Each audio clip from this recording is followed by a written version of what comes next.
I'm Joel Chatfield. Welcome to Lab 5, the do-it-yourself create your own experiment lab. So in this experiment, I'll be using a lacrosse ball dropped on a wooden floor, recording its path, to illustrate how partially inelastic collisions work, both between the loss of kinetic energy as well as using the conservation of momentum concept to determine how much velocity dropping a ball imparts on the earth when it makes contact. And then, like I said, we'll be testing how much internal kinetic energy the ball loses when it hits. So equations we'll be using. First is the force of gravity, negative mg, Newton's second law, which is used to determine both position and velocity in any given moment, the conservation of momentum. The total momentum of any collision before the collision will be the same as the momentum after the collision.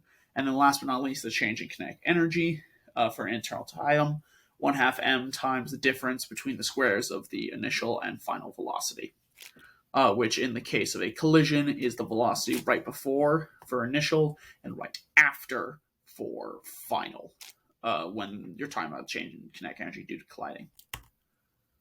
So the experiment. So it's just 2, 1, go.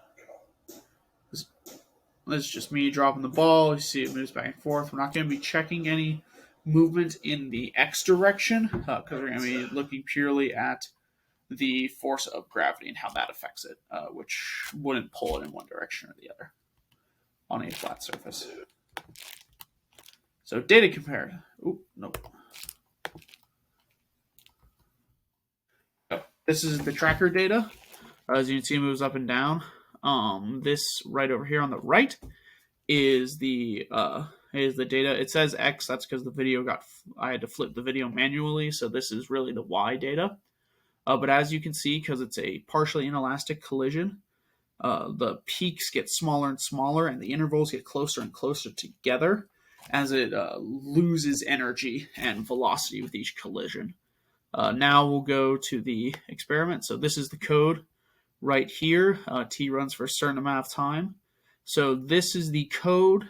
This is the ball velocity. This is how I artificially created a floor in this experiment, along with the position update, velocity update, all things we talked about earlier. This is the weight of the ball. And then right here, this is the ratio velocity it loses.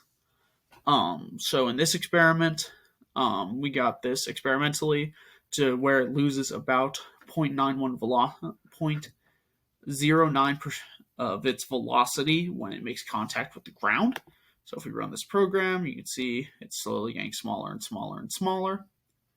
So this is what a partially inelastic collision looks like. Now, alternatively, there is perfectly elastic collisions in which there is no energy or velocity lost when something makes contact with an in-moving object. And we can show you what that looks like. The ball returns to its starting position over and over and over again, and will only stop when the program stops. Now, as well, we have the comparisons of the two data. There's some issues due to scale. I also stopped the experiment in tracking early because once you get into the very small bounces, it simply clutters up the graph and lets you see less data for intervals that are almost impossible to track. But as you can see, they end at very similar times, with the first full bounce being about a second apart, and then a little less than a second, then about a second and a half, and it continues to shrink as the apex shrinks and it gets shorter and shorter. Last but not least, question and answer. The first is, how much velocity does the ball impart on the Earth?